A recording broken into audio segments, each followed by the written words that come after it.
नमस्कार मंडळी, ज्ञानाच्या गोष्टी या चॅनलवर तुम्हा सर्वांचं मनपूर्वक स्वागत आहे. आजचा दिवस तुम्हाला खूप छान सुखाचा, आनंदाचा जाऊ हीच मी स्वामीच्या चरणी प्रार्थना करते आणि आज या नवीन व्हिडिओला सुरुवात करते. उद्या 25 डिसेंबर वार गुरुवार आणि या दिवशी आलेली आहे धनिष्ठ पंचमी. उद्याचा जो गुरुवार असणार आहे तर हा अतिशय महत्त्वाचा दिवस आहे, कारण हा वर्षातील शेवटचा गुरुवार आहे आणि या दिवशी धनिष्ठ पंचमी ही देखील असते. वर्षातील सर्वात मोठा दिवस म्हणजे धनिष्ठ पंचमी आणि तब्बल 42 वर्षांनी गुरुवारच्या दिवशी ही धनिष्ठ पंचमी आलेली. या दिवशी विशेष धार्मिक महत्त्व आहे. धनिष्ठ पंचमीचे धार्मिक महत्त्व हे धन, समृद्धी आणि नकारात्मक ऊर्जा दूर करण्यासाठी खूप महत्त्वाची तिथी मानलेली जाते. जिथे धनिष्ठ नक्षत्रातील चंद्राच्या स्थितीमुळे गृहदोषाचे निवारण आणि पूजाचा आशीर्वाद मिळण्यासाठी धनिष्ठ पंचमी शांती पूजा केली जाते. त्यामुळे घरात सुख समृद्धी नांदते आणि लक्ष्मीचा वास होतो. धनिष्ठ या शब्दाचा अर्थ असा आहे धनवान आणि म्हणून या दिवशी पूजा उपाय केल्याने धनधान्याची आणि ऐश्वर्याची प्राप्ती होते. आपल्या घरात लक्ष्मी अखंड स्वरूपात वास करते. धनिष्ठ पंचमी काळात चंद्र धनिष्ठ नक्षत्रातून जात असल्यामुळे या काळात पूजा केल्याने ग्रहाचे नकारात्मक प्रभाव कमी होऊन सकारात्मक ऊर्जेची ही वाढ होत असते. धनिष्ठ पंचमी ही धनावर होण्यासाठी, घरातील दारिद्र्य आणि गरिबी दूर होण्यासाठी या दिवशी खास करून काही प्रभाविक उपाय हे आपल्याला ज्योतिषशास्त्रामध्ये सांगितले जातात. आज हा व्हिडिओ मध्ये मी तुम्हाला एक अतिशय प्रभावी असा उपाय सांगणार आहे, जो आपण वर्षातून एकदाच करू शकतो. तर आपल्याला उद्या गुरुवार धनिष्ठ पंचमीला कोणत्याही परिस्थितीत घरातील प्रत्येक स्त्रीने संध्याकाळी एका ठिकाणी एक दिवा लावायचा आहे. हा दिवा लावल्याने घरात पैसा येईल, कर्ज फिटेल, कोणत्याही शत्रू हा घरी येऊन माफी मागेल, 7 पिढ्याची दारिद्र्य फक्त 24 तासात नष्ट होऊन घरात अखंड लक्ष्मी नांदेल. घरात पैसे येण्याचे सर्वात मोकळा मार्ग म्हणजे तर असा हा संध्याकाळी दिवा कुठे लावायचा, कसा लावायचा याबद्दलची संपूर्ण माहिती आज या व्हिडिओमध्ये मी तुमच्यासोबत शेअर करणार आहे. त्यामुळे तुम्ही हा व्हिडिओ स्किप न करता शेवटपर्यंत नक्की पहा. चॅनलवरती नवीन असाल तर सबस्क्राईब करा आणि असेच माहितीपूर्ण नवनवीन व्हिडिओ पाहण्यासाठी बेल आयकॉन देखील प्रेस करा, म्हणजे जेव्हा कधी मी नवीन व्हिडिओ अपलोड करेल त्याची नोटिफिकेशन सर्वात अगोदर तुम्हाला भेटेल आणि तुम्ही एक पण व्हिडिओ मिस करणार नाही. तसेच हाई बटन देखील क्लिक करा. व्हिडिओमध्ये तुम्हाला जो उपाय सांगणार आहे तर हा उपाय आपल्याला उद्या गुरुवारी धनिष्ठ पंचमी संध्याकाळी करायचा आहे. संध्याकाळी 6 वाजल्यापासून ते रात्री 9:30 पर्यंत आपल्याला हा दिवा जो आहे तर तो आपल्याला घरात एका ठिकाणी लावायचा आहे. आता या वेळेमध्ये हा दिवा का लावायचा आहे, कारण या वेळेत आपण नेहमी संध्याकाळी आपल्या देवघरामध्ये दिवा लावत असतो, कारण ही वेळ लक्ष्मी येण्याची वेळ असते, दिवे लागल्याची वेळ असते आणि म्हणून या वेळेमध्ये आपल्याला हा उपाय जो आहे तर तो देखील करायचा आहे. उद्या गुरुवारचा दिवस असा विलक्षण आणि दुर्मिळ दिवस आहे. या दिवशी धनिष्ठ नक्षत्र, पंचमी तिथी आणि गुरुवारचा गुरुयोग एकत्र येत असल्यामुळे तब्बल 142 वर्षांनंतर महासंयोग निर्माण होत आहे आणि हा योग फक्त योगानुयोग नसून तो देवी संकेत आहे मानला जातो.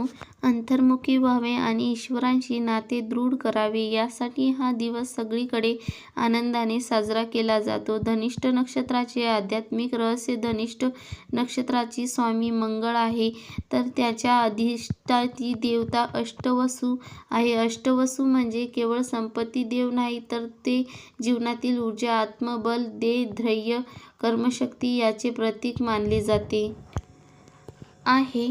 धनिष्ठ म्हणजे धनाची प्राप्ती, पण तेथे धनाचा अर्थ केवळ पैसा नसून आरोग्य, सद्बुद्धी, संतती, समाधान आणि आध्यात्मिक प्रगती असा आहे. आणि पंचमी तिथी ही शक्ती जागृत करण्याची तिथी मानली जाते.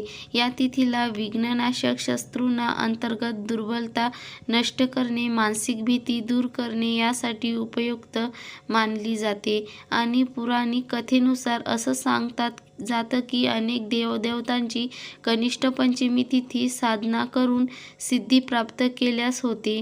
आणि गुरुवारी म्हणजे बृहस्पतीचा दिवस. बृहस्पती म्हणजे गुरुज्ञान, धर्मभाग्य, सदाचार आणि ज्या व्यक्तीच्या जीवनात अवकृपा असते त्या व्यक्तीला संकट येतो. आणि म्हणून हा महासंयोगाची कृपा आपल्यावर, आपल्या कुटुंबावर सदैव राहण्यासाठी यासाठी हा जो उपाय आहे तो केला जातो. हा उपाय मी तुम्हाला सांगत आहे, तर हा उपाय महाशिव पुराणात सांगितलेले आहे आणि तोच उपाय आज व्हिडिओमध्ये मी तुमच्यासोबत शेअर करणार आहे.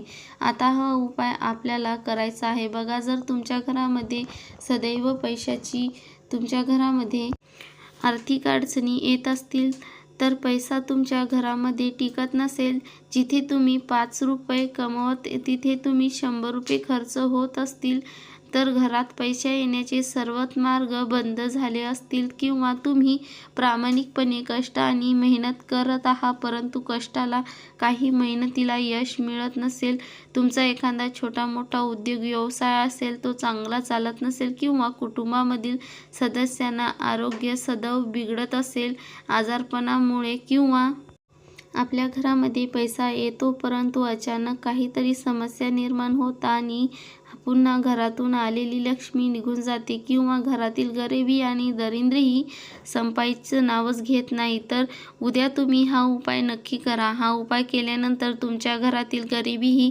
कायमची दूर होईल, तसेच जीवनातील सर्व शत्रूंचा नाश देखील होईल.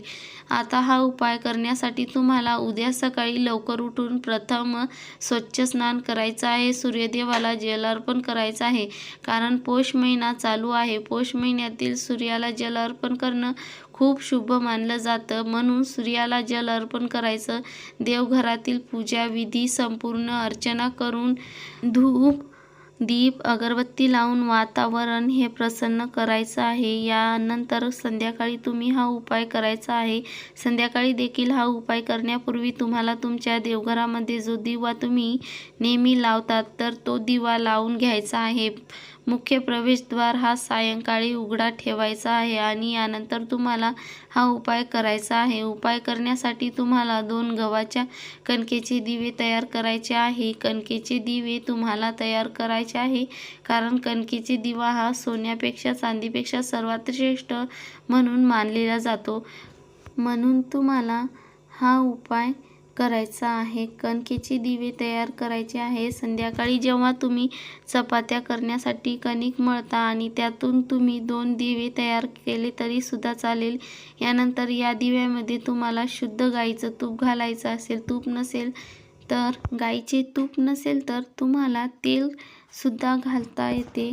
या दिव्यामध्ये आपल्याला दूध दुहेरी करून कापसाची लांब वात लावायची आहे. यानंतर हे 2 दिवे तुम्हाला एका ताटामध्ये ठेवून सर्वप्रथम आपल्या देवघरासमोर प्रज्वलित करायचे आहे. दिव्यांना हळद, कुंकू, अक्षदा, फुले अर्पण करायची आहे. प्रत्येक दिव्यामध्ये तुम्हाला 2-2 लवंगा टाकायच्या आहे.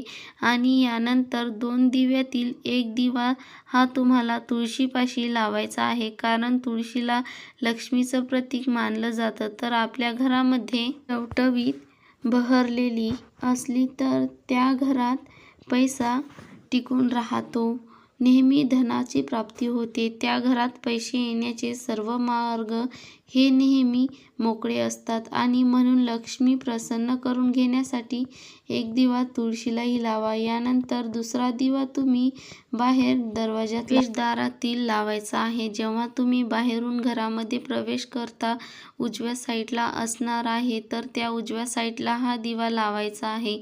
दोन्ही दिवे लावून तुम्हाला आपल्या घरामध्ये असतो, ज्याने तो आपल्या घरातला झाडू जो असतो तो आपल्याला घरात आपण नेहमी स्वच्छ करतो तो उंबरवट्याच्या बाहेरच्या साईडला तुम्हाला तो झाडू जो आहे तो फिरवायचा आहे.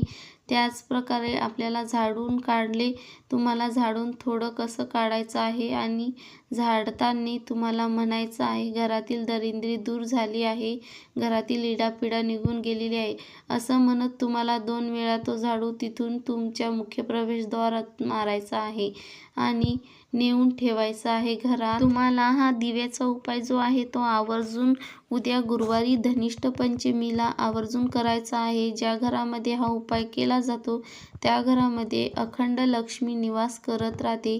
त्या घरातली दारिद्र्य दूर होऊन जाते.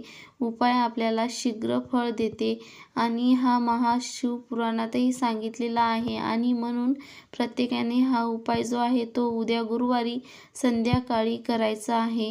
6 वाजल्यापासून तर 9 वाजेपर्यंत हा उपाय तुम्ही कधीही करू शकता आणि दिव्यामध्ये इतर तेल घाला की दिवा हा कमीत कमी 10:30 वाजेपर्यंत तो राहील. असं नाही की दिवा लावला आणि लगेच 5 मिनिटांनी तो विझला, असं करू नका. भरपूर दिव्यात तेल घाला जेणेकरून 1.5-2 तास तरी दिवा हा आपला तेवर राहील. तर ही अत्यंत महत्त्वाची माहिती तुमच्यापर्यंत शेअर केलेली आहे. हा व्हिडिओ आवडला असेल तर लाईक करा, चॅनलवर नवीन असाल तर सबस्क्राईब करा आणि बाजूच्या बेल आयकॉनवर क्लिक करा. धन्यवाद मंडळी. रामकृष्ण हरी. श्री स्वामी समर्थ.